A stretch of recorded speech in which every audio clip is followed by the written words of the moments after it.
Welcome to the Intrinsically Ordered podcast. Today I'm joined by Noah from Jesus and Whatnot to go through some of the proofs for the existence of God and have a conversation about Catholicism and apologetics. My name is Kate Hansen. I'm the host here, and welcome to the show, Noah. Thank you for having me. I'm super excited. Awesome. Well, before we get into the meat and potatoes of our discussion, you've been posting on Instagram for a while. Could you clue the audience into kind of what you've been doing online and your backstory coming into Catholicism? Yeah. So I grew up in a Christian household, but it was I don't know if you know the phrase lukewarm. We weren't really into it at all. And then I fell into this deep rabbit hole of depression and anxiety, and really what got me out of that was putting my faith in Christ. And after that, I was like, okay, I want to devote my life to this. And so I started learning about apologetics, theology, studying, Aquinas, Augustine, all of these great early church fathers, learning about their perspectives. And, there's Cliff Netchell, and then the Iron Inquisitor. All of these guys have shaped who I am today. And very recently, I converted to Catholicism. And I think that is the one true church. So you're becoming Catholic. How long have you been Catholic for, and what has that process of RCIA been like for you? Well, that's interesting. I just made the decision 2 months ago, and I'm not doing RCIA. They told Oh, me okay. they're just going to waive it because, I had already done all this apologetics research. I Yeah. knew the Catholic doctrine pretty well. And they're like, hey, we're just going to get you initiated on the Eastern Vigil. So I'm excited. I was about to say they're going to have you teaching RCIA in no time. Yeah, hopefully that'd be fun. And I don't know how familiar you are with my content, but I kind of had a similar trajectory where I was raised in a cafeteria Catholic household, kind of in the liberal suburbs of Minneapolis. And then I think it was 15, maybe 14 at the time, went deep down like the Catholic Answers rabbit hole, all of the apologists online. Hmm. Eventually discerned to become a Carmelite monk, went off to college to formally study philosophy, ended up dropping out from my video production company and then have deconstructed since then. So I think today will be an interesting discussion on Oh, yeah. proofs to the existence of God. And it seems like, if I'm not mistaken, that's kind of the bulk of your work on Instagram.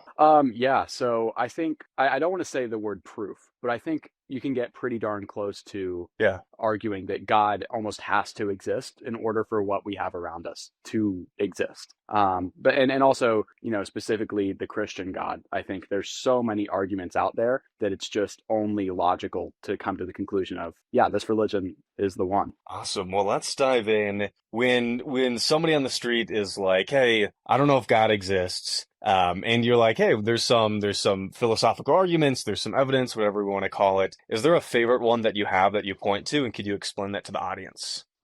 If someone came up to me and they're like, I want to know that God exists, I would say, just look around you. There is no necessity for the beauty of the world. In fact, it would probably be evolutionarily advantageous for us if everything was just kind of a neutral and we were solely focused on surviving. And yet we have this world where there's all this moral conversation. There's the beauty of mountain ranges and sunsets. And I think the pure enjoyment that you can get from just sitting on a beach with some friends and watching the sunset, that is something that I don't think that can be derived from a material world. And I think that points to some sort of divine creation instead of, accidental, unguided natural processes. Yeah, I find that to be one of the arguments that, like, on both sides is the intuitions are completely opposite. So I remember when I was super Catholic, you look at the beauty of the world, and it's so awe-inspiring to look at the complexity of natural beings or the beauty of the mountains, and to say there's this great being out there. And I also think on the opposite side, to look at the universe, especially one that's so large, 90 billion light years across, and to go, we are such a small fraction that we are this cosmic accident, and that everything that we have on this earth is so profound because it is so limited. I find, like, just as convincing from the beauty perspective. And I do always find it interesting, like,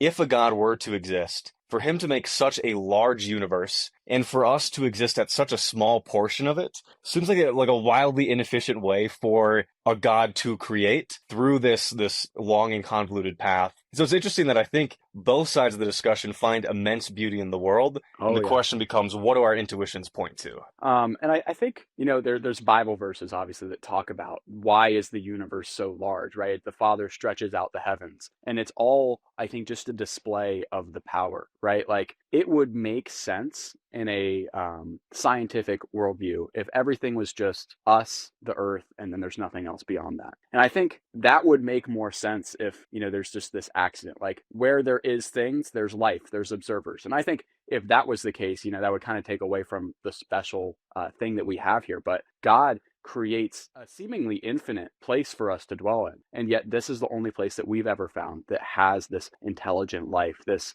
observer. The only thing that we know that even has consciousness is right here on this one dot. And we have, we can see other worlds millions of like light years away or whatever, and there's nothing like what we have here. And I think, you could get into the whole puddle analogy, but I think just starting off, that's the best thing that you could throw at someone. Just like, hey, think about the fact that you exist. Like, how crazy is that? I was just listening to a video the other week specifically on the fine-tuning argument, and I find it interesting. The reverse argument of fine-tuning is if there were a God, a conscious being that made the universe, we wouldn't expect that essentially the existence of the universe is balanced on the head of a pin. And that's, interestingly enough, the argument that I was reading is that the fine-tuning argument is actually a reverse argument for atheism versus a pro God argument. Could you walk us through, tell us your thoughts on, or first tell us what the fine-tuning argument is and if it's something that you find persuasive or that you formally argue for? Yeah, so there's two main aspects of the fine-tuning argument. There's the biological fine-tuning and then the universal fine-tuning. So starting off, if you look at a robot, you're like, wow, whoever created this must be a genius, right? Like you had to assemble all of these wires, in order for these cameras to work. It took hundreds of years of development. And then to look at a human being and see that and so much more, like the complexity of a human eye is the common example. It's just, how can we assume that that's pure accident? I think evolution describes some of that, but the part where evolution fails is the fine-tuning of the universe as a whole. So you have, the gravitational constant, the forces within atoms. If those were off by even a little amount, everything either completely collapses on itself or the universe just expands and no stars or planets would even be able to form in the first place. And so you have this universe that could not exist if all of these factors weren't completely perfectly precise in the way that they are. I used to find that one particularly convincing. And then there's kind of like two things that shifted my perspective on that. One is the counterfactual element, which is that we don't actually know the percent possibility of things being different, right? So when we look at gravitational constants or the conditions for the Big Bang or the construction of amino acids and nucleotides as life started beginning. And often I hear arguments that are like, there's a 0.0001% chance of this thing happening. And then the question becomes like, how would we know that there's a percent of that happening? Yeah. We know that there are numbers. The question becomes, we don't have access to know if they could be a different way. And then a second layer deeper is that when we look at the universe, something like a multiverse theory seems to explain things quite well, right? If there's a number of different universes that have interacted or that could possibly exist, we would expect the one that exists to exist. And so it's like playing roulette. Enough times you're going to land on black or land on red, whatever it is. Are kind of my two thoughts on the fine-tuning argument. Any thoughts on kind of those rebuttals that an atheist might throw up? Well, yeah, I think specifically the multiverse theory is the strongest one that they have. And I think, yeah, if we can discover that the multiverse exists, I'll surrender the fine-tuning argument. But until that happens, it really is just an idea that we came up with. Like, oh, what if there are other universes? And I know there's some like quantum evidence for this, none of which I'm smart enough to understand. But I think if we can discover that, fine-tuning argument is out the window. And that would honestly make me question my faith a little bit more than I do now. However, we don't have any real evidence or tangible evidence that we can look at and say, yeah, the multiverse probably does exist. And therefore, I think making that argument is kind of built on this huge if. And that to me isn't necessarily the strongest rebuttal that I can think of. What do you make of the reply then that if a God, an intelligent mind created the universe, we would expect it to not be so finely tuned, that you would see wider constants and greater probability versus if we admit that the universe did come from chance and that we exist as a product of chance, it would make sense that it's so thinly balanced, but that under a good God, why would he make it so that things, if they were just slightly different, like it seems, Yeah, I don't know. It seems counterintuitive that a God would make the universe so finely tuned versus necessary and obvious. Yeah, so I think regardless of how God made the universe, we would be able to point to some things and say this is finely tuned. So even if gravity had this wide range of, oh, things can work within here, we would be able to point to other things like, if we were a little closer to the sun, the earth would burn up. Or if we were a little further, it would completely freeze. And I think the fine tuning argument isn't necessarily like, oh, God specifically went in here and made sure that this thing had to happen this way. Instead, the universe was created. And without this creator, without a somewhat intelligent design, it would just fall apart. And so regardless of the constants that we have now being finely tuned, there would always be something that's finely tuned, or else everything would just be kind of like this wishy-washy soup of existence. And I certainly don't see that when I look around me. The second point you brought up with fine tuning is on the biological end. And there's a few different camps when it comes to evolution and theistic belief. There's yes, we're products of evolution and that God might have designed it in a way in which we were created through evolution. There's the opposite extreme, which is God created us, or created the earth in 6 days and that we were snapped into existence. And then there's halfway through, which is we might have microevolution, but God had to step in for those macro steps. Where do you fall on kind of that spectrum? That is a wonderful question, and I can get myself into a lot of trouble depending on this answer. I want to preface this with the fact that I'm not sure. I am in no way a scientist. I don't know where I fall on this, but I think there's a quote. I think it's Aquinas. Correct me if I'm wrong. He says, "Let every man be a liar and God be the truth." So what the Bible says, I'm going to believe that. And since I'm not a scientist, I don't think me thinking that the world was created in 6 days is necessarily going to affect my salvation at all. Or, even if God isn't real, is that really going to affect me in the long run if I have one stupid take out of all of these other beliefs? But if you don't believe that, I understand why, because there is overwhelming evidence. And so my favorite argument is it's not a literal description, but it's also not a metaphorical description. Instead, Moses's tiny brain, when that message was delivered to him, could not possibly understand what the real beginning of the universe looks like. Like how could you describe to a man in 2000 BC what the universe looked like before time, matter, and space even looked like? So instead, God gives him this simplified version of, this is what I did on the first day, this is the second day, this is this. And so it's not a chronology in a sense, but it's just God saying, I made all of this, and I made humans in my image, and you have inherent value. And I don't think that's necessarily the most biblical way to look at that, but it's one that can bring a little bit of a neutral ground between,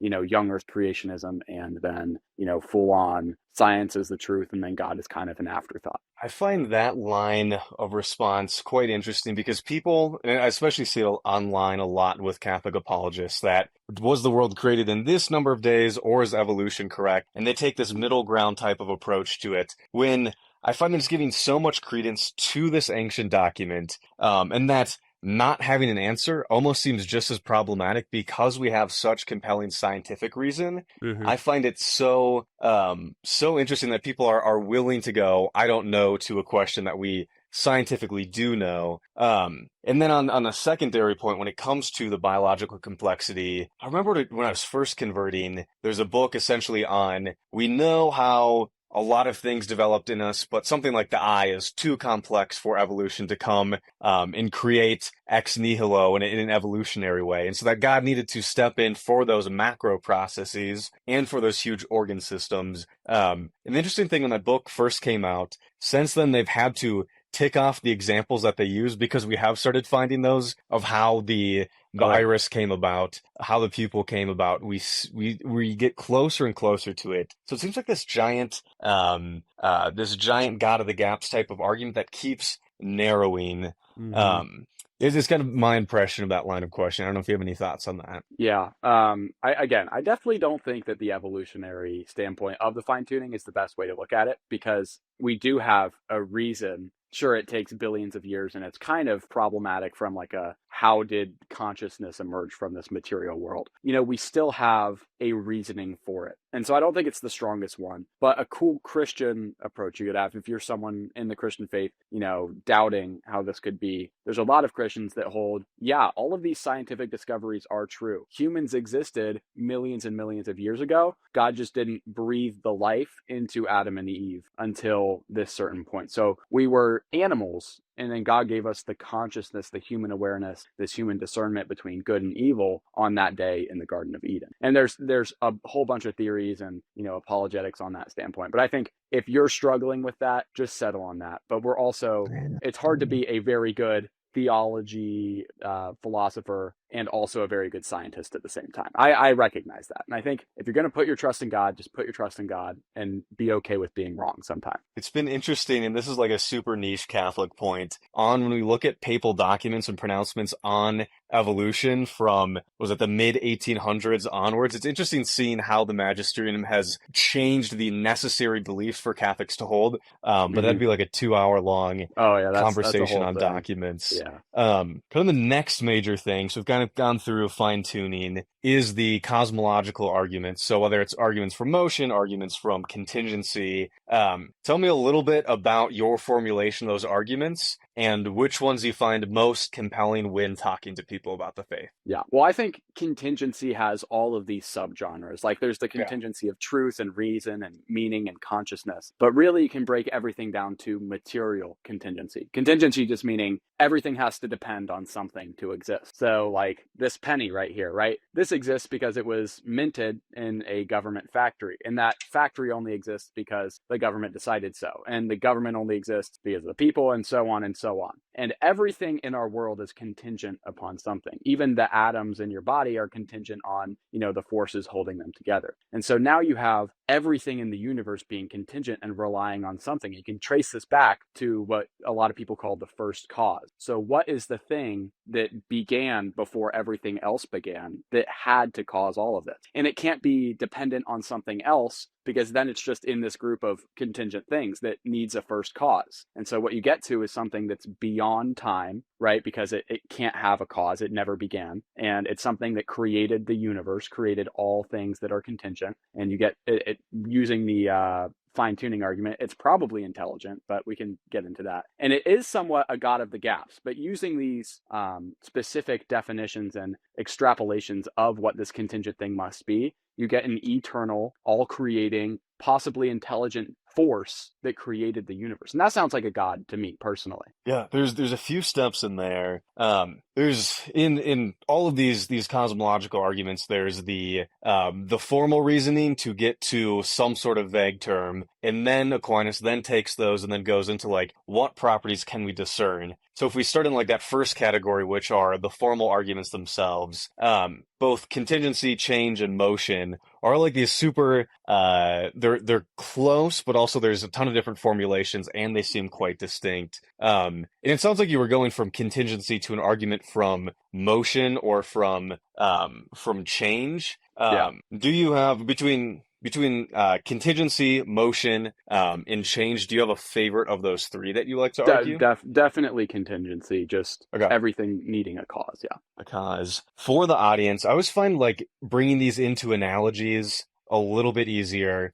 So walk us through a specific analogy of this, and then we can kind of jump in from there. Yeah, so the domino effect is the most common one, right?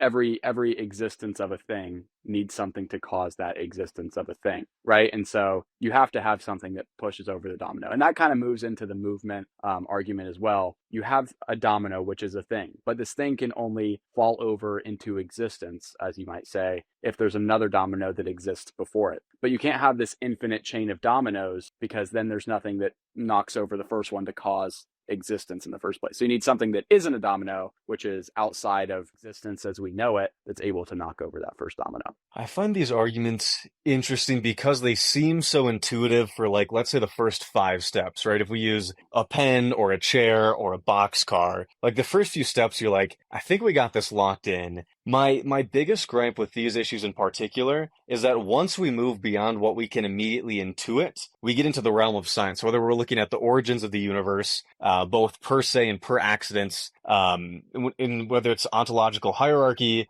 or the beginnings of the universe. It seems like once we get to the level of gravity or quantum mechanics, or we go to the origin of the universe and the expansion of it, it seems like we quickly get into scientific territory, and that a lot of these arguments seem to be better served by science. And that's what people are spending entire careers on and making great strides in learning there. Versus, I almost call this like, in my own head, like word science, which is we take a concrete word like contingency or motion or change, whatever it is. We try to extrapolate out, and the answer becomes these words break down. And I don't know how we get to these intuitive ends, like an uncaused cause, because we look at, yeah, like I said, on the quantum level, we're still discovering what that means. And time and space and matter and energy are so far beyond our horizon of understanding that it seems weird to make philosophical arguments when science isn't even sound on what these words mean. Does that make any sense? Yeah, no, I think I would like to also add to that though is that the beginning of the universe is by definition unexplainable by science, because science is the interpretation of the natural world. And if you don't have a natural world being the universe, what are we describing? And I think you have to have something supernatural,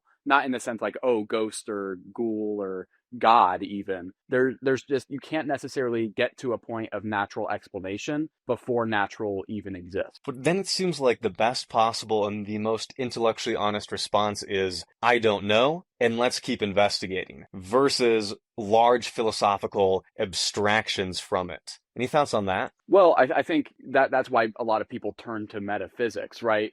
When you can't describe things with physics, go to something that is above physics. And that's why a lot of people find a lot of comfort in the logical philosophical arguments, is because you can still prove these things. If you use a logical proof, you can get to the point of, yeah, we need something to cause everything. That's pretty intuitive right there. And so what is this something? Let's try and figure out what it is. And you can use science to do that by looking around the earth. You can use also philosophy and metaphysics to try and pinpoint what exactly the nature of the force that caused everything. It also seems on these arguments from contingency that the somebody who believes in God is going to have all of these contingent things converge into one singular thing. But it seems like if we both admit that everything is essentially or non-essentially ordered, we can actually spiderweb our way out to multiple causes that end up being beyond our current understanding into these different dimensions. So maybe another thing to throw in this conversation is that in uncaused cause, it also seems logically possible that we could have multiple causes that exist outside of our metaphysical reality versus this one solid unmoved mover. Is that something that you've looked into at all? Oh yeah, no, totally. I think that is a possibility. I think the point, or at least when I try and explain someone the contingency argument, I'm not saying there's a monotheist God out there who is the exact Christian God that I believe in. It kind of just gets someone thinking like, okay, we have the natural world, but what caused that? It has to be, by definition, something supernatural, a metaphysical force in a sense. And so in no way does that prove my religion or any religion on earth at all. It just says there's a force that made everything. And it kind of points to a God. And so then when you go into these other arguments that we have for God and the Christian God, you can begin to understand, okay, maybe there's a point to religion, and maybe some of these religions might even be correct. And so let's move into that secondary thing. So a lot of these cosmological arguments end up getting you to something. And then in the next question, then Aquinas gets into a lot of, so it has to be outside of time, it has to be out of space, it has to be outside of these same constraints.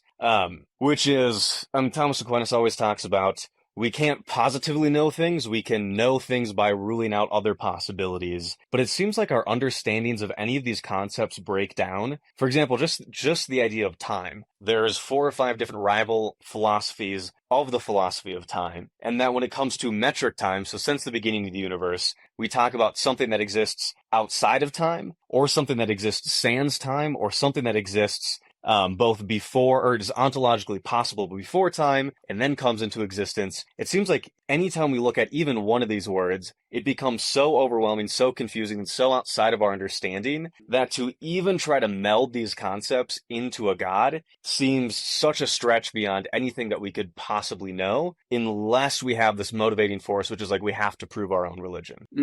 Okay. Yeah, I don't think it necessarily comes from a place of we have to prove our own religion. I think when you have faith in God, you have faith in God. And then Yeah. from that, you come up with these arguments to try and help other people explain it or to understand it. But I do think that you bring up an interesting point about we can't understand something outside of time, space, and matter. And that's the whole point, is that it's beyond us, right? A God is something that can exist outside of anything it wants to. And so if you could fit God into your 3-pound brain completely and understand his nature and how the universe was made, is that a God worth worshiping? Is that a God at all? Or is that just another thing that you can explain? And I think not being able to understand all of it doesn't mean that God doesn't exist. It just means that we've come to a point where we can't even understand the things that we're describing, but we can still point to the thing that we are describing. And that's maybe my central thesis of one of the big reasons why I deconstructed is that it seems like every step in the apologetics world has so much lacking in terms of having a solidified, justified belief. And then we stack like just the contingency argument, and then we throw the other proofs to the existence of God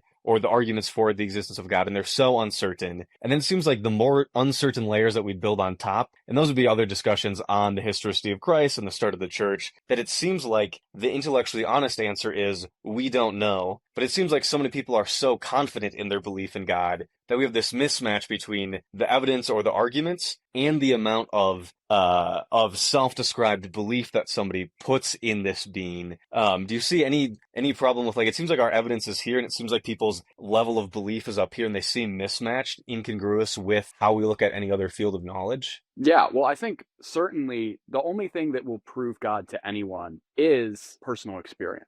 If you see Jesus Christ standing in front of you, you're gonna be like, okay, yeah, no, I'm going to put my faith in him now. And so I think all of these arguments that we have about, the cosmological argument, ontological fine tuning, all of this good stuff, it's not to prove God to anyone. I don't think anyone's ever read Aquinas and be like, that's it, I'm going to be a Christian for the rest of my life now. I think instead it's just fighting against that certainty, that positive atheism that is still pretty rare. And I think comes from, honestly, a misunderstanding of what atheism means. And instead, it's just like we're trying to rule out the fact that we can be certain that there is no God. This idea of humans are it, we are the top of all animals, all this stuff. And so we're just fighting against that, is that there could be, and it's maybe even probable, that there is something out there greater than humans. I don't think or at least anyone in their right mind is going to say we are proving God through these arguments. That's where I often think of an analogy where you go to traffic court and you've been ticketed for, let's say, going 10 over, which I think we all do, and then there's some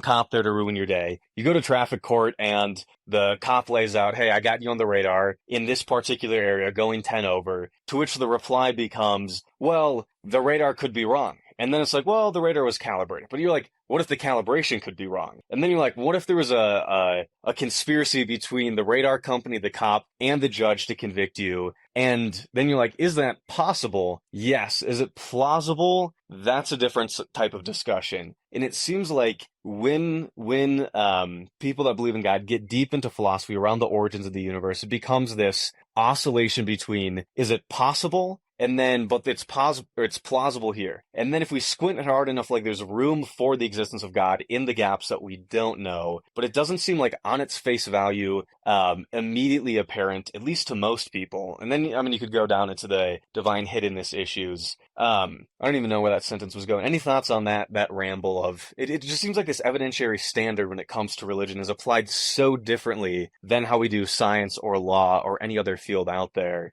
versus squinting hard enough and like God could exist out there. Yeah, well, I think honestly, we might have the roles switched there in your traffic court analogy. I think, in fact, Ooh. it might be the religious people, the theists, who are the cop in that situation. And then atheists are out here trying to say, you know what? No, maybe there could be infinite universes. Or maybe we just don't understand this cause and therefore we can't conclude anything about it. And I think when you look at human history, not to get into an ad populum fallacy here, but pretty much every culture believes in a God. And so you often hear this phrase of theists, the burden of proof is on you. Is it really though? Because everybody has believed this for so long until, it really became popular with like Nietzsche and all. God is dead and all this stuff with this true atheism where everybody is now objecting and fighting against it, which is good. We need to question our beliefs. I agree with that. As a human species, we can't have blind faith in God. We can have faith, and that's a good thing, but not this blind faith. And I'm glad that we're questioning it, but I do think that in a sense, all of human history has read that there is some sort of God or, spiritual reality. Is the burden necessarily on us? I think if somebody were to take a middle ground where they have a deistic God or some sort of vague force that could be out there, then I think it would be, let's say, on the hardline atheist to say there is nothing beyond science. But it seems like when somebody's coming from a particular religious background, and I think of my own Catholic background when I was arguing for these things, is that the percent of the world that has been in line with Catholic teaching and either formally or informally heretical is such a small percent of the world that it would seem that the burden of proof is on the person making a positive and exclusive argument. I know I live in Colorado and there's a lot of hippie people out here that are always talking about the vibes and the mother nature. And if we kind of take a Jordan Peterson approach to the question, have people always created value schemas and supernatural ideas? And then it's then I think it would be the burden might fall on me. But I also don't have an exclusive view of the world or say that I have the fullness of the truth. But it seems like Catholicism is unique in its insistence upon having the fullness of the truth, but yet it's such a small percentage of the world, and so I think it would fall on them to do the prosecution. What do you make of that? Well, no, I definitely agree that religion, I have to prove this. If I'm going to go out and say one God, it's my God, which only 1/8 of the world believes in, but then also all of the Protestants, all of the Orthodox Christians, they've got it wrong. I'm the one true church. I have to prove that, right? I have to use scripture, historical evidence, all of this stuff that points to my God versus, any other understanding of God. But I think a force, a supernatural being, even in a sense, this I am outside of human beings, that is intuitive, I think. And just a supernatural force in general. I think no logical person would ever completely rule that out because you can't point to natural science and say, oh, the supernatural doesn't exist. Of course it doesn't in the natural worldview. And so, I think when it comes to religion, the burden of proof is on us. When it comes to a supernatural force, a spiritual realm even, it's going to be on the positive atheist. Let me give you my conception of atheism, and feel free to grill me on this. So, the Instagram comment type of reply that I'm a fan of is that I'm agnostic about the supernatural, but atheist about every god that's been argued for. And I would personally find igtheism the most compelling branch of atheism, which says that the properties of God, so let's say all powerful, just on that, we don't really know what that means. We don't know how that plays into existing outside of time, but also having God being able to change his mind. And then the laws of morality, it seems like everything about God is so confusing, so abstract, and so dissimilar to any of our physical sciences or our own intuitions that to make any knowledge claim seems unjustifiable. And that's kind of my surface level thoughts on the matter of God. What are your thoughts of that? Is there anything on that kind of conception that you want to grill me on? Well, I think that's very right. Is that it's counterintuitive to everything we see in the natural world. And there's the famous line of everybody's atheist. Religious people are just one God less atheist than everyone else, right? And then, I am not saying there certainly isn't a God. I just don't see enough evidence to put my trust in a religion. And I think those are very good standpoints to have. And there's the quote from the Bible, those who seek the truth shall find it. And I think if you truly seek for the God, then you will find the God. And if I didn't believe that, I wouldn't be a true Christian because it's literally in my holy book. But I think when it comes to religion, it is a hard thing to prove indefinitely. And that's why it just comes down to personal experience, right? You need to have some sort of emotional feeling, this awareness of something greater than you. And that can't be proven. And why God made it that way, I certainly don't know. But it's just the way that it is. And I think there is, however, some very compelling personal experience stories out there that would lead me to believe that there is at least a religion. Because everyone on earth, every society will say, has claimed, oh yeah, there's a God and he revealed himself to me at some point. What do we make of that? Are all of these people completely confused? Were all of these animal sacrifices just out of nowhere? Were they just like, what if we just killed all of our farm animals and went hungry this harvest? No, I don't think that that's what's happening. I think that there is some sort of supernatural encounter that all of these societies witnessed at some point. And then the devil's greatest trick is just proving to everyone that he doesn't exist, making everyone think that there is nothing else. Because he doesn't care if you worship the devil or not. He just wants you not to believe in Christ. Two kind of thoughts on that. One, I always say in a roundabout way that Jordan Peterson made me an atheist reading some of his earlier work. And for a lot of people, Jordan Peterson has moved them towards religion. I read his work when I was super religious and discerning. And then I was reading his book, Maps of Meaning, which I think provides a compelling secular response to the phenomenon of religion, in that people create value systems, people create myths, and the idea like Catholic saints, every culture has like the heroes that they look up to. And humans were wired to personify everything. We see faces in the dark. We see faces in tree bark. Like we see our own image reflected out there because that's what our brains are hardwired for. And it seems like with religion, all societies have personified the unknown because that's how we have evolved to interact with the world. And so it seems with religion, and this could be a whole other discussion, that I found nothing supernatural about religion. And what I mean by that is, do people believe in religion? Absolutely. Are there benefits that are derived from religion? Absolutely. But are there any benefits to religion that can't be explained through sociology, through psychology, or through evolution? I haven't seen that. And then on the secondary side, you brought up the idea of like the devil's greatest trick is convincing the world that he doesn't exist. And I find that to be, to the Christian, quite compelling. I think to the outside world is a thought-terminating cliche that gets people away from having to prove it. I think of this story, like when I was younger, there was a time when my brothers tried to convince me when I was brushing my teeth that there was a monster in the shower behind me. But every time I'd turn around, he wasn't there. And so for like a good hour, I spent like flipping around my head looking backward to see if I could find the monster. And then it's like, wait, all we're doing is defining this thing in a way that we don't have access to. And I think ergo, then we don't have justification to make knowledge claims. Is kind of how I look at that. Does that make any sense? Oh, yeah. No, I would definitely never go to a theological debate and be like, oh, well, you don't believe in God because the devil told you.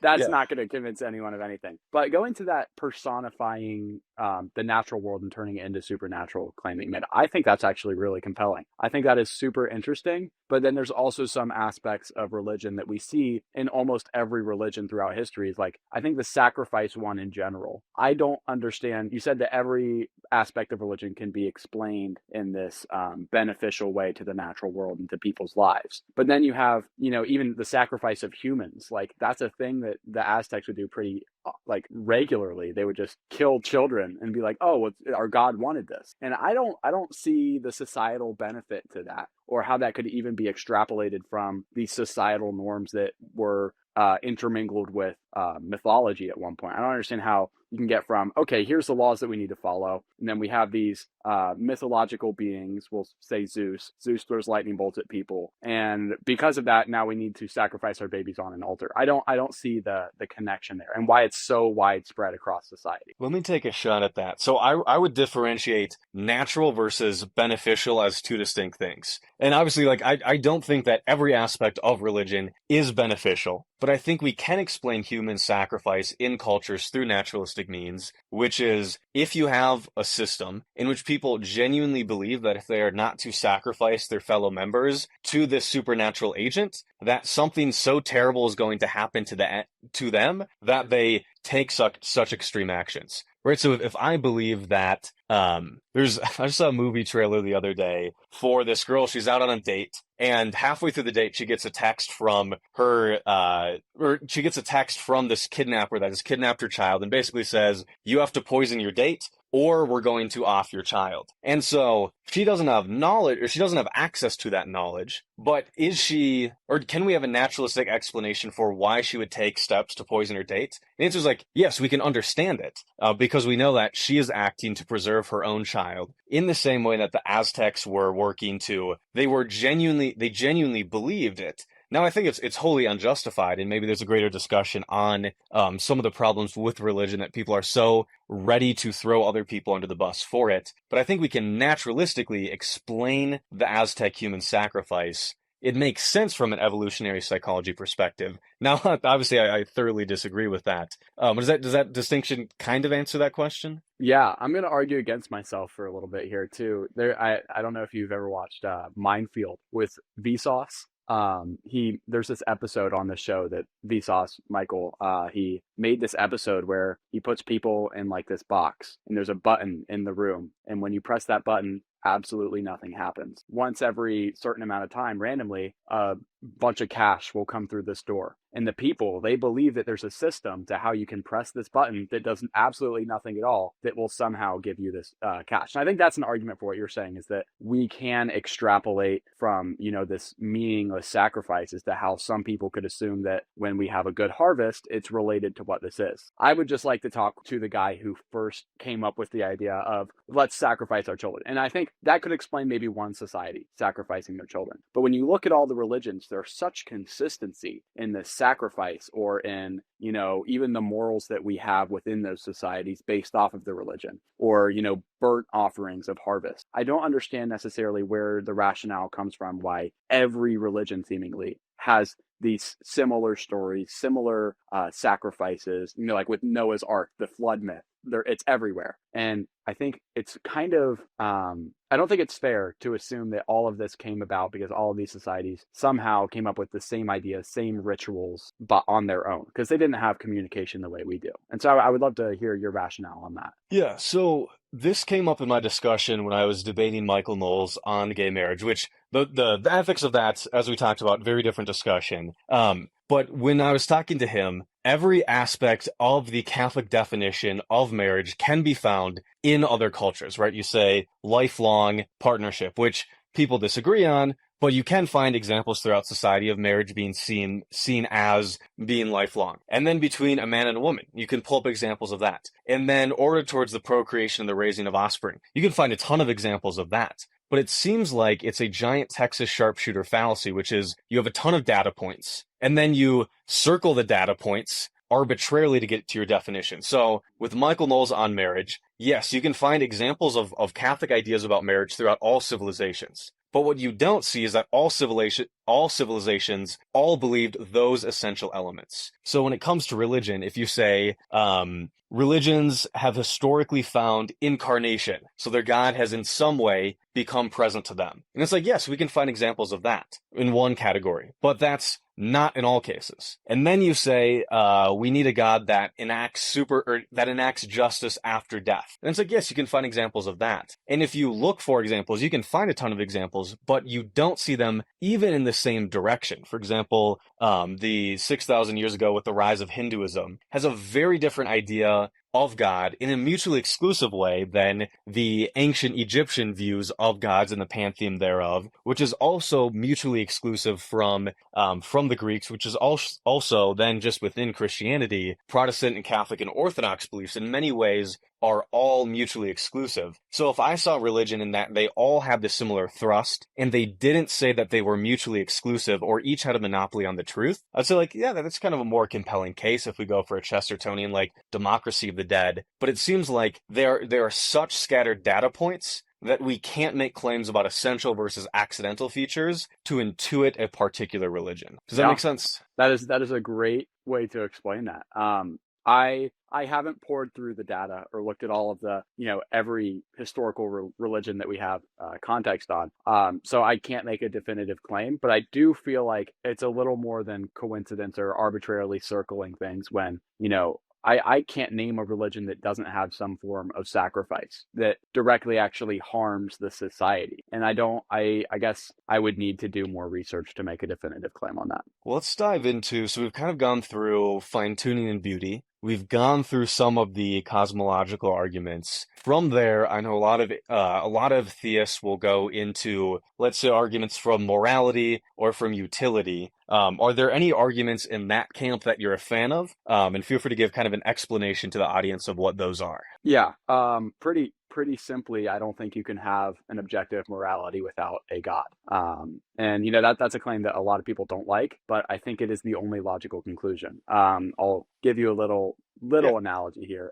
So imagine you have me and you. I think killing people is great. You think killing people is terrible. You and me are the only two people on Earth. Who is to say which one of us is morally justified? Because I think it's a good thing. It is a morally good thing to kill people. You think it's a morally wrong thing to kill people. And that's both of our opinions on what morality should be. And since there's no higher power above us that can say, oh, wait, no, killing people is definitely bad, or killing people is definitely good, you get to what's called moral relativism, and everything is subjective. And so my opinions on morality are completely valid in the same way that yours are. And when you take that to a grander human stance, right, we have all human morality opinions, you get to a point where every opinion on morality is a good thing. So if I think abortion is a bad thing, you think abortion is a good thing, who's to say who's right? And it doesn't mean that this proves that there is a God, but it kind of just dives into what the atheistic worldview or the anti-theist worldview truly looks like. Yeah. So let me take a few shots at a general response there. In how I've thought through these arguments, is first that morality isn't a truth claim, meaning that like 2 + 2 = 4, that's a truth claim. That the something with 36 protons and 36 electrons is a particular element is a truth claim. But it seems like with morality, is it objective or is it subjective? Both of those camps, and that it's a false dichotomy. Meaning that, is it subjective or objective, still means that there is some rule book that's out there, and that when we make moral claims, like let's say murder is wrong, that's a truth claim. I'm particularly fond of a school of thought called emotivism, which is when we say murder is wrong, we say essentially boo murder, is what we're saying. And somebody can say, yay murder, but my contention isn't that the other person is right or wrong, it's that they are expressing an underlying belief. But the question becomes, even if morality was some objective thing out there that was theoretical, the question becomes, do we have access to it? I was down in Florida the other week, and we're sitting at the Airbnb, and the question was like, how close are we to the ocean? And the answer was like, it's a block away, but all of the land there was taken up, and so even if the beach was right there, we couldn't get to it. And so when it comes to religious people, it seems like everybody that claims objective ethics all disagrees with one another on important points. So there's people when it comes to objective morality that disagree, for example, on birth control or on just war theory. And it seems like even if we claim objective morality, we're still in the camp, which is you and I are on this island and you say murder is good and I say murder is wrong. And then we sit there and we go, wait, we can't actually have knowledge claims to an ontological claim about morality, but that we're stuck arguing person to person about the evidence or the empirical evidence. So society goes, should we legalize murder? The question becomes like, what's going to happen to societal stability? What's going to happen to self-reported problems of harm? What's going to happen to how we adjudicate these cases? Like, there's so many questions that we can empirically investigate, and then we make value claims. And so my essential thing with morality is that we are, at the end of the day, expressing our thoughts on the matter. But if somebody expressing a different thought doesn't mean that I'm right or that they're wrong, but that the expressions just are. Does that make sense? Yeah, so the moral emotivism, that is the first thing you brought up there. I think that is a good way to look at the world until you kind of take a look at how similar it is to a utilitarian standpoint. Because, the Holocaust was bad. I think you and me can both agree on that. And when you boil it down to emotivism, right, it's only bad because so many other people were going, boo Holocaust, right? It's bad because it hurt people and people didn't like that. And I think you get into a really scary place when you say, well, when the majority of people don't like something, that makes it automatically bad. Because if you go back to the antebellum South, obviously a lot of people were like, no, don't take away my slaves. Slavery, personal opinion, if we're going into the subjective morality, boo slavery, right? I am not a fan of slavery in any sense, even though back then a lot of people were. And I think when you boil it down to boo and yay X scenario, it can get a little bit scary because then we're just going with the majority vote. And that is not a good thing, in my opinion. And then you also, you brought up how Christians disagree, or just all religions disagree within each other. And that's not the claim at all. I obviously see that. I understand that nobody really agrees on the Bible. And that is okay in the objective morality standpoint, because we are not the ultimate authority on the objective morality. God is. And so since there's this one central being that decides morality, that created morality itself, that is the ultimate authority that our moralities submit to. And so even if I think abortion is good and my other Christian friend thinks abortion is bad, it doesn't matter if both of our opinions are valid in a sense, because the only one that matches with God is going to be the only valid one, if that makes any sense. Yeah, and I think that leaves us in the same conundrum, which is we don't know what the objective truth, quote unquote, about morality is. So all we're stuck with is subjective interpretations of it. I don't know if you're familiar with the shell game, which is like a game that a lot of scammers on the street play, in which like it seems like you have these shells that are quite valuable, and then underneath there's nothing there. And so when it comes to both claims about morality, and then a more particular critique on the Catholic Church, which says we have infallible statements, but we have a fallible list about what's infallible, seems to be this selling somebody on like objective morality is good because we can know things and we can condemn them with such gravitas regardless of societal consensus. But yet, because we don't have access to them, we're still in the same boat. Because if two people can look at, let's say, the Bible or the Magisterium and come to different conclusions, and we don't have a way of resolving that invariably, we're still in the same camp as you and I on the island if we both didn't believe in God. And then to your earlier point on consensus, what often gets confused in emotivism is like, I say murder is wrong, therefore murder is wrong. But the chain stops with, I think murder or the Holocaust or slavery is terrible. But it's not me saying that which makes it terrible. And so when it comes to something like the Holocaust, we're stuck once again in this same example of Christians at the time thought it was okay. Or many of the people who thought it was okay were Christian. And so if objective morality, let's say from a biblical God, we don't have access to it, people don't agree on it, people can reasonably disagree on it, and people historically have disagreed with our modern intuitions, seems to put us in the same camp.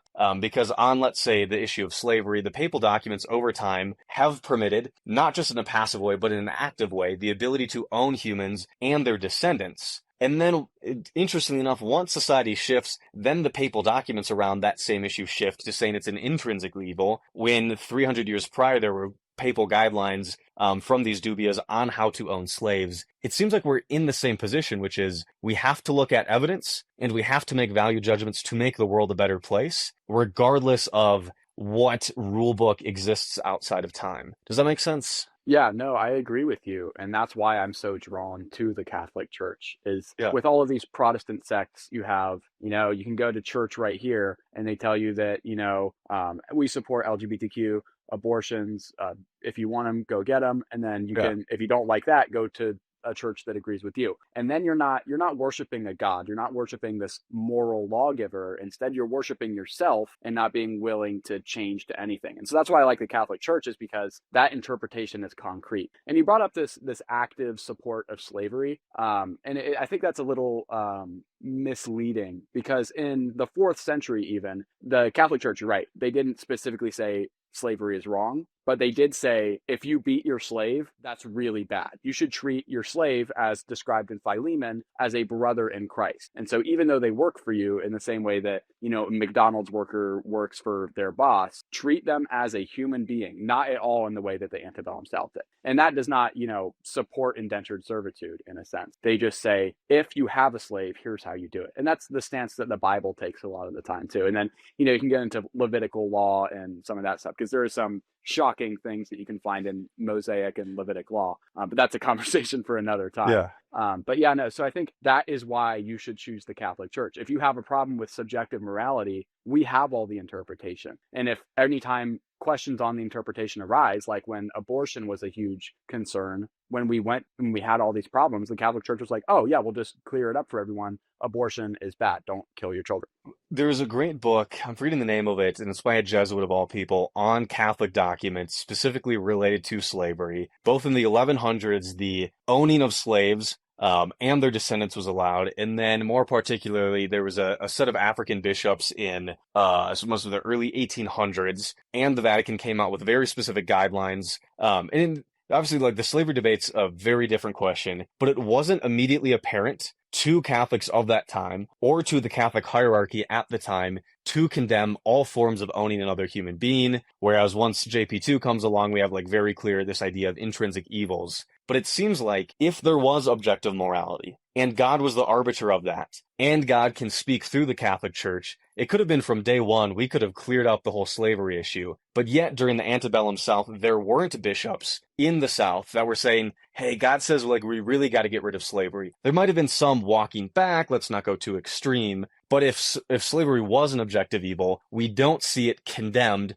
immediately. Now there's the depth charge argument, which is like the Bible sets up a trajectory and the Catholic Church is able to kind of interpret that trajectory. But God could have said much earlier that slavery is wrong and not have the Catholic Church give prescriptions both when it comes to the New World and to Africa. They could have made it much more immediately apparent if God could speak through the Catholic Church. So it seems like at the very least, it's a confusing issue that has historically changed and been updated when it comes to development of doctrine, and in such a way where it seems like we're still stuck in the same camp, which is we have to make determinations for a better future. So a couple things on that. First, addressing when you talked about those bishops, right? There have been bishops that said, yay, slavery, everybody go own a slave. It's good for the economy. God wants you to have a slave. Yeah. Here are some passages that seemingly support that. In no way does that affect Catholic doctrine. There have also been bishops who sexually assaulted children. Many bishops and priests have done that. And that is a terrible thing, and the Catholic Church recognizes that.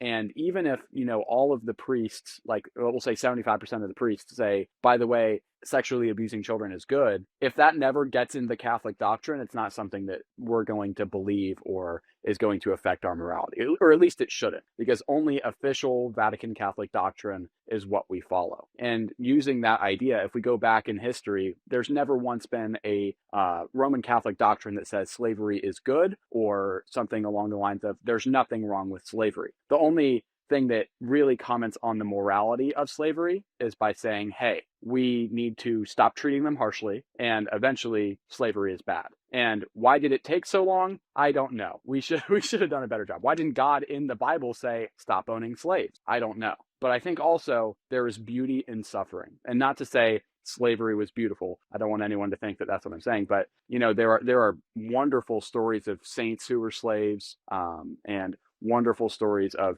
Christian faith throughout that. And that might have been a very small aspect of the justification of God allowing such evil to happen. Of just, if you're in a situation where you're maybe trapped in a, sex trafficking ring, you can look to those saints and you can say, man, they got through a similar situation. This is how they had faith. By their faith in God, they were able to overcome such a terrible thing. And in the end, God pulled through and he gave them what he promised. He brought justice to them. And I think that could be a very small reason of why it took so long for the church to do and why the Holy Spirit guided it in the specific way it did. But yeah, there's never been a Catholic doctrine where they say slavery is good. I want that to go out there. That's never been an idea that we have. Yes and no. And for people listening, how the Catholic Church teaches, there's what's called the magisterium, and there's a few different levels to the magisterium. And so you play this game of what is essential for Catholics to believe versus accidental. So you have the ordinary magisterium, you have the extraordinary magisterium, you have like the whole idea of canon law, which is kind of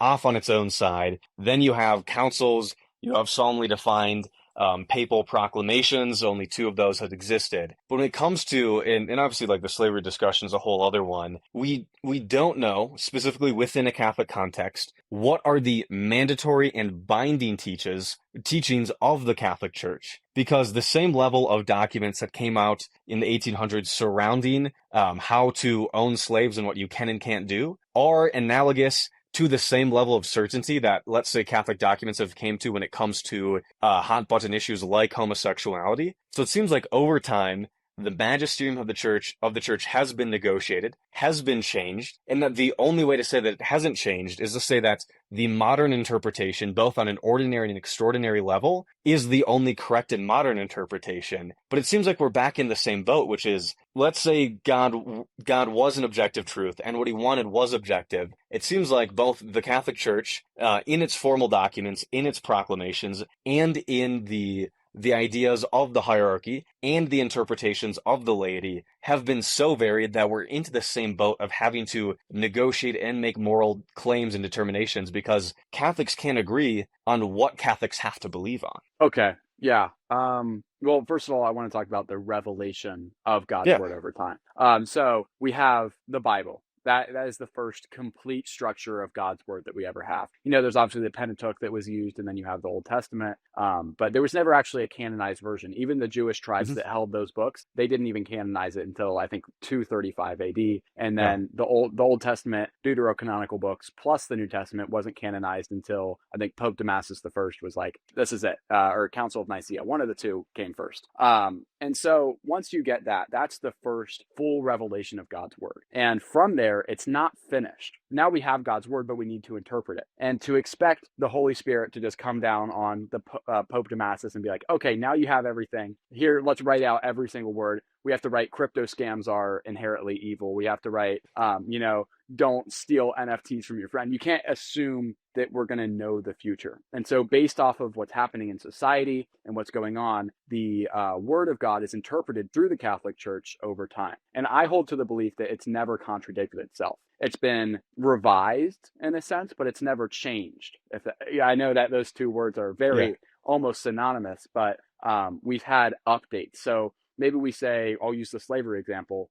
This is how you should treat your slave, not poorly. And then later we're like, okay, slavery is also bad. At no point did we say slavery was good. We just had a doctrine talking about it. And we actually have doctrines on blessing same-sex couples. And it's a doctrine on how to treat same-sex couples within the church. And even we have laws on talking about how to deal with that and how these same-sex couples should operate within the church and how priests should bless them. And we're talking about them. It's a description of what's going on, but it's never a prescription. So there's no Catholic doctrine that says, own a slave, slavery is good. And it's this revelation over time of us describing things and, fallible human beings receiving certain messages at certain times. I found it an interesting argument that it sure seems like the updates to Catholic doctrine happen just at the same time as society's views are changing. Right. So when it comes to using the slavery example again on development of doctrine, that the Catholic Church could have said when it was unpopular that slavery is bad. But then it seems once slavery is very unpopular from, let's say, a secular or non-Catholic understanding, then it seems like the Catholic Church comes in and goes, you know what, that idea, we like that idea, and actually we've taught that idea, and we can justify it to the point where there's this gravitas to it, and it's not just bad because it hurts people, it's bad because God says that it's terrible.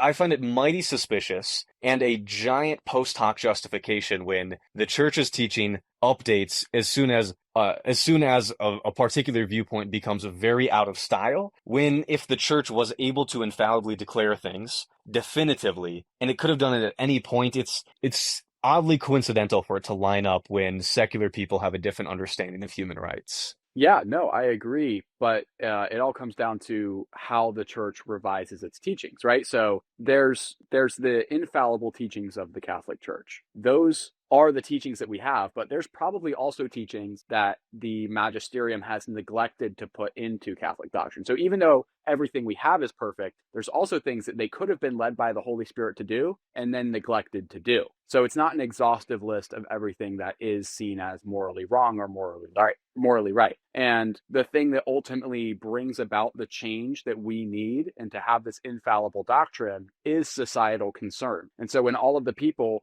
in the congregation of the Catholic Church are thinking, man, everybody else thinks slavery is bad. Now we need clarification on whether or not it is. And then that's why the Catholic Church, all of the magisterium and the Pope, they're like, yes, this is bad. They could have easily said this is a correct thing to do. And we have that today where society is now LGBTQ confirming, right? Or transgender rights confirming. And the Catholic Church goes against the grain. And so that wasn't really ever a question that needed, specific canonization or infallible statement when it wasn't a question really in society. And it only became necessarily something that, they had to drill in, or with abortion, once society believed a certain thing, and it arose these questions within the church. The gotcha question that I always find Catholics answer differently is, so the Catholic Church teaches these things definitively or infallibly. Where is the infallible list of infallible teachings? Does that question make sense? Right, somebody's coming. So if I'm coming to RCIA and I say, what are the beliefs that I have to have in order to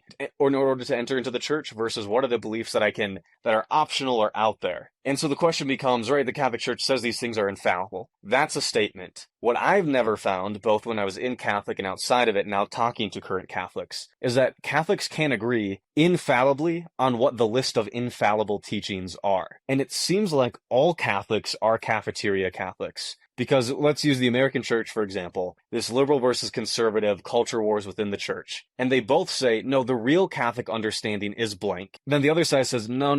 What the Catholic Church really teaches is this. And it's in these mutually exclusive ways, but yet they both claim that their teaching is undergirded by what the Catholic Church really teaches. So it seems like if we have disagreement about what the church is in agreement about, it seems like we're in the same camp of relativism. Yeah. So moral and faithful related official Catholic doctrine. That's what you follow.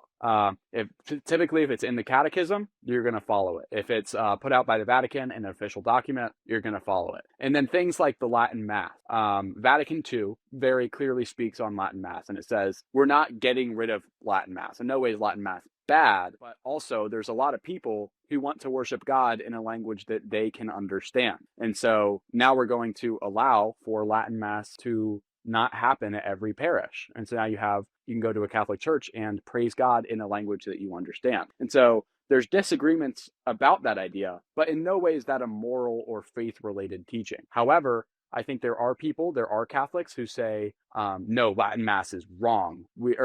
Latin Mass has to be what we do. We have to do Latin Mass. And I think that's a violation of Vatican II. And that person should definitely check their ego a little bit if they want to do that. But does that make them not a Catholic? I wouldn't say so. And I think there's a bunch of rules on like speaking ex cathedra, which means, on St. Peter's chair, you are infallibly speaking as the Pope. Those things, you better follow them. And then there's rules down to the magisterium as well. And I think it really just boils down to moral and faithful, objective, official Catholic doctrine. On the note of questions of, the Catholic Church says it teaches infallibly on questions of faith and morals. And if we just dive into the morals, I have to temper my language when it comes to YouTube here, but what married couples are and aren't permitted to do.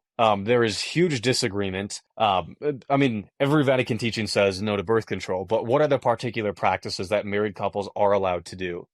From both sides of the church, from people that go to Mass every weekend, that are faithful Catholics, that have studied this in depth at Newman Guide colleges, they seem to disagree. And not just disagree, and they disagree about being able to disagree on what Catholic couples can do, but that, and Catholic Answers gets a lot of flack from the conservative side by saying this set of practices that married couples can do is okay. Even people like Christopher West fall into this camp. And then trads say no, like Alphonsus Liguori, and traditional views of the magisterium and even papal documents have said there are things that married couples are not permitted to do, and that to do them is a mortal sin. So it seems like Catholics, just on this one issue of morals, disagree and say that the other side is actually in grave sin by saying the opposite thing and doing the opposite thing. And it seems like even on one issue, this view of the Catholic Church being infallible doesn't help us if people reasonably disagree within Catholic teaching and in a mutually exclusive way. Does that make sense? There's a lot of words that went into that. Yeah, so when it comes to married couples, there's a lot of supposed rules that some people think when it comes to, I'm going to phrase this for YouTube, marital consummation positions. Yes. I'll put it that way, or, contraceptives or birth control, all this stuff. A lot of people think there are specific rules on each of those things. And really what it comes down to, if you have one priest, let's say the priest of your parish is telling you one thing, and then a priest of another parish is telling you a different thing. If there's disagreement on that level, you just simply move up the pyramid, right? And then you have, we'll say from there you go to the bishops. Well, the bishop of where I'm from, Columbus, and then the bishop of Denver, let's say they still disagree on that. Then you keep going up and you go up. And that's why we have this one central head of the church, the Pope. And if nobody can agree on something, if even the magisterium is like fighting back and forth and nobody can decide on a doctrine of what is true, go to the Pope. That's why we have that one central authority. And that's where Protestantism really, really falls short, is when we disagree with each other, we start a new church. And that's why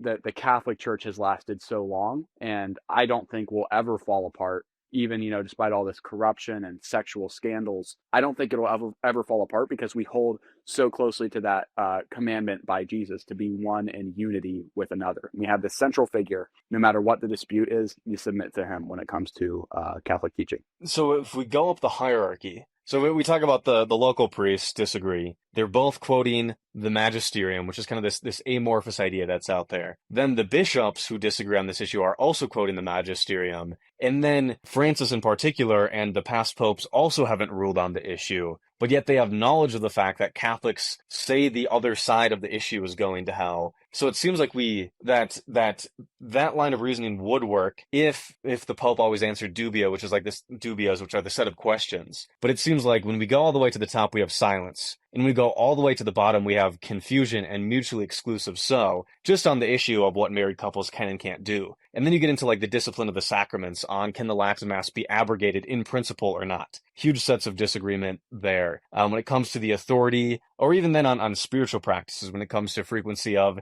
confession, or even the list. And I'm right now working on a video that the Catholic Church can't agree on what sends you to hell. I get the appeal and how the Catholic Church can sell itself as this institution that has definitive answers, but yet it seems to only have inconclusive answers about what is definitive or inconclusive. Does that make sense? Yeah, I think I would definitely need to pour through a lot of Catholic doctrine and Catholic documents. Yeah. But also, I think the claim that if somebody uses contraception thinking that they're following Catholic Church doctrine is going to send them to hell is completely baseless and not in alignment with, ironically, Catholic doctrine.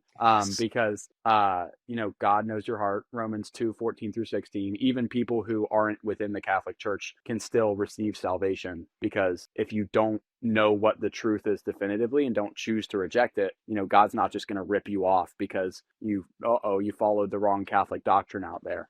So if you cannot find any definitive evidence in that hierarchy, follow what you think the most evidence has. But I think that is a very, very rare case of we really don't have a definitive document. And I think it really just comes down to priests going against doctrine and saying, I know better, because, there's hubris and egoism involved where they just decide, I'm going to overrule the hierarchy that's obviously set in place. And so we've gone through kind of arguments for the existence of God. We've gotten deep into kind of the intricacies of Catholic teaching.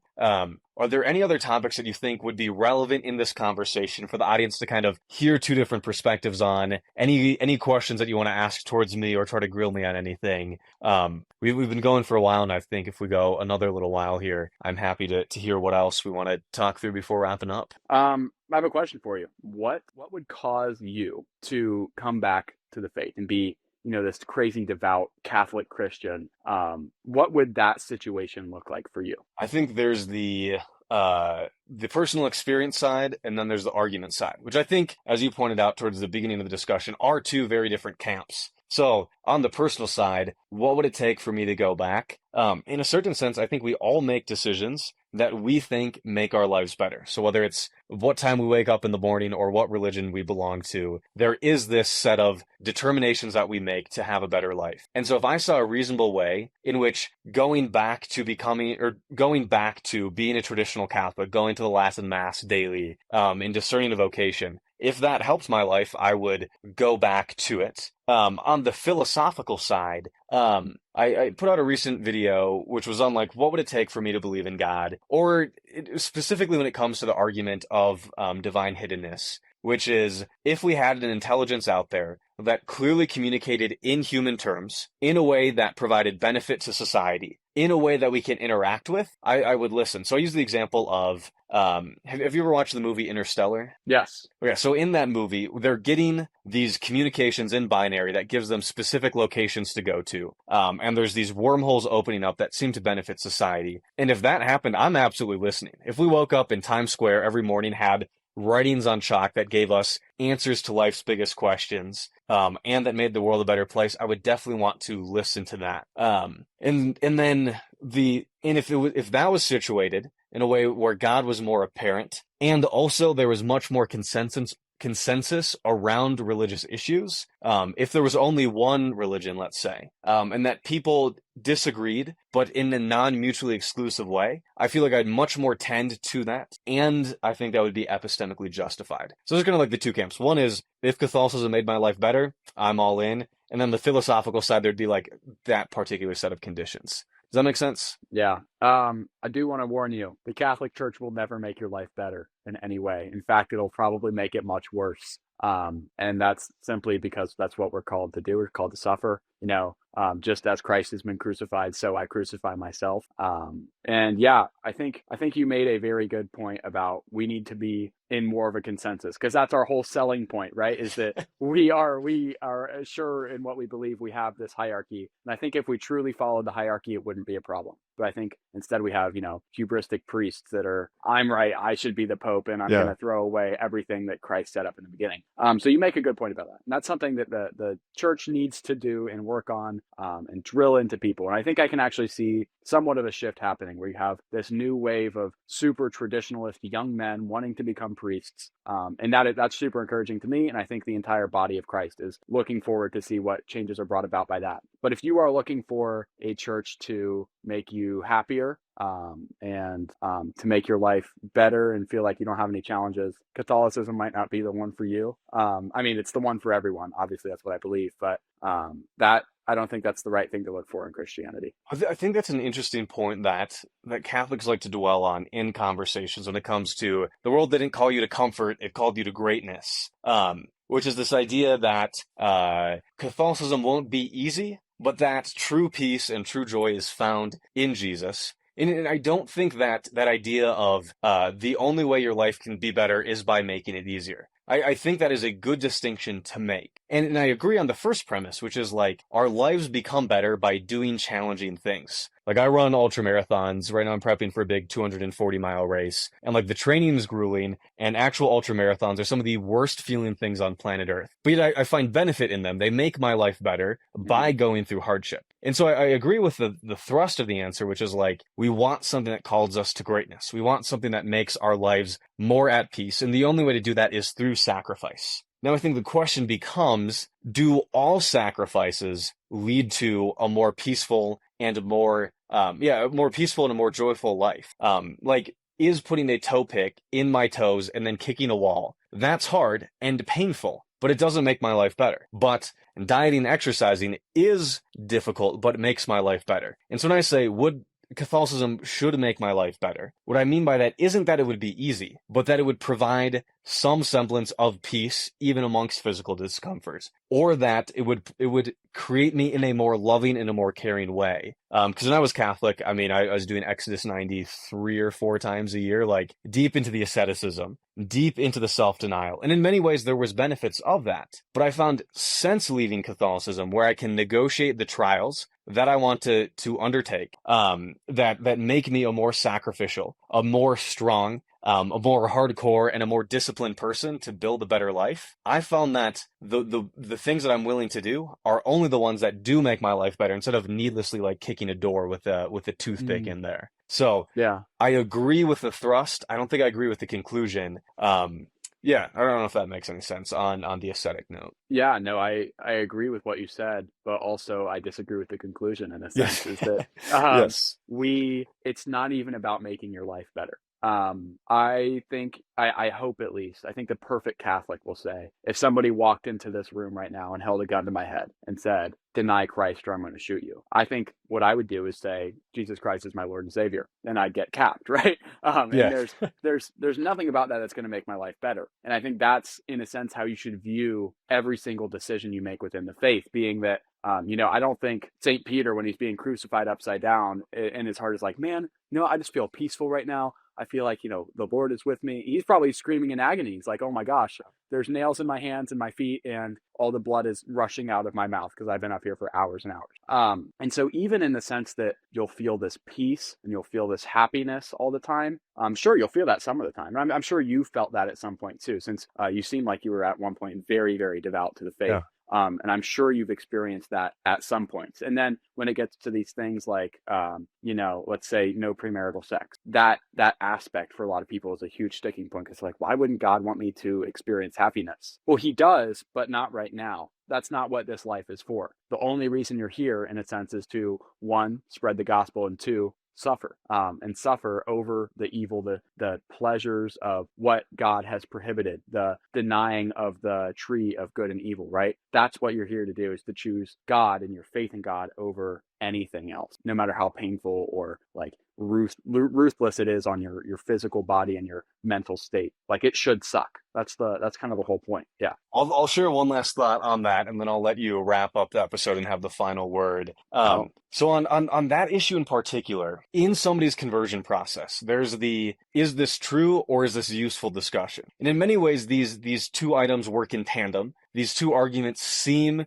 to be congruent. Right? So joining a religion, you're going to have a sense of purpose. You're going to have a community behind you. You're going to have a way in which to build a stable life. And also we have this set of apologetics out there on God, on the gospel, and on the church. And it seems like they're congruish-ish and intermingled until specifically the when it comes to happiness, when it comes to not just happiness in a hedonistic way, when it comes to especially martyrdom, and that's a whole other discussion, that the only way to justify martyrdom is if you have such epistemological confidence in your truth claims that you are willing to not deny them. Because as you said, like, utility doesn't come in when it's not useful. So then we have to go back to our arguments, which is, do we have knowledge that Jesus has got enough to die for it? And I think on that case, then that goes back to the start of our discussion on the existence of God, which seems shaky at best, that can be convincing if you already find utility in religion. And so it seems like Catholic apologetics does a lot of this oscillating between truth and utility when it's convenient, until it's not convenient, and then it's a game of special pleading. I find that in my own philosophy now, that you make decisions that work for you, and that are nestled inside of that's a way in which doesn't that doesn't infringe on society's well-being. I don't know if there's any claim that I'd ever willing to be martyred for. Like, even if somebody said, "Say my mom's ugly, or I'm gonna kill you," I'd be like, "My mom's ugly," and then tell her, "I'm sorry, I was kidnapped by some Middle Eastern terrorist group." But yeah, I find in the soft side of apologetics is an interesting mix of utility, proofs, circumstantial evidence, and utility that seems to be really only present if you want it to be true, which I think if you want to be a particular religion, that's awesome. And then there's a few other rabbit holes from there. But I think we've moved through this discussion quite well. I think it's been a blast. I'll let you kind of wrap up, and then I'll tell people to like and subscribe and where they can find more of us. Yeah, awesome. I think my message for the entire conversation, anyone listening to this, is you cannot discover God by trying to prove him. It helps, and it can help reaffirm your faith, but really the only thing that's going to do anything for you is personal experience. And the only way you can get that personal experience is by putting your trust in religions. And I'm not talking about just Christianity. If you've never given religion a shot, please, by all means, do not put all of your faith into just Christianity. That's pretty stupid, and probabilistically, that's not going to get you anywhere. So look into these 5 major religions to start off with, because I think if there is a God, he's going to be universal to everyone, not just some obscure Aztec tribe, and then once they die off, this God's gone. So I would look into Hinduism, Buddhism, Islam, Christianity, and Judaism. Look at those, contrast those ideas, and then when you find one that you think is probably right, put some faith into it. practicing some of that. And if you don't like it, you don't find anything fulfilling in there, see a point to anything, try your second best option. And then if that one doesn't work, keep going down the line. And that's not to say look for any point in where this religion is hard, or look for any point where, things get a little sticky, and then just move on as soon as you don't like it. But if you don't see a point to this religion after you put some faith in it, move on. But yeah, no, just look into them. Seeking the truth is the most important thing you can do for your soul, your body, and maybe even your eternity. Awesome. It's been a joy having you on. Where can people follow you and hear more about your work? TikTok, Instagram, and YouTube, at Jesus and whatnot on all of them. And I love posting apologetic stuff. So if you guys are interested in anything I had to say, go check it out. Awesome. Thanks for being on. And for people listening, this is both a podcast available on all major platforms, Intrinsically Ordered, and also available on YouTube. And from time to time, I'll make shorts from it. And all of this is made possible through folks on Patreon that are able to then get access to our Discord server to discuss these big issues. So if you want to make this show a possibility, I'd encourage you to check that out, or just share these episodes with a friend. And that brings us to the end of our time together. Thanks for being on. Thank you so much for having me. This was a blast.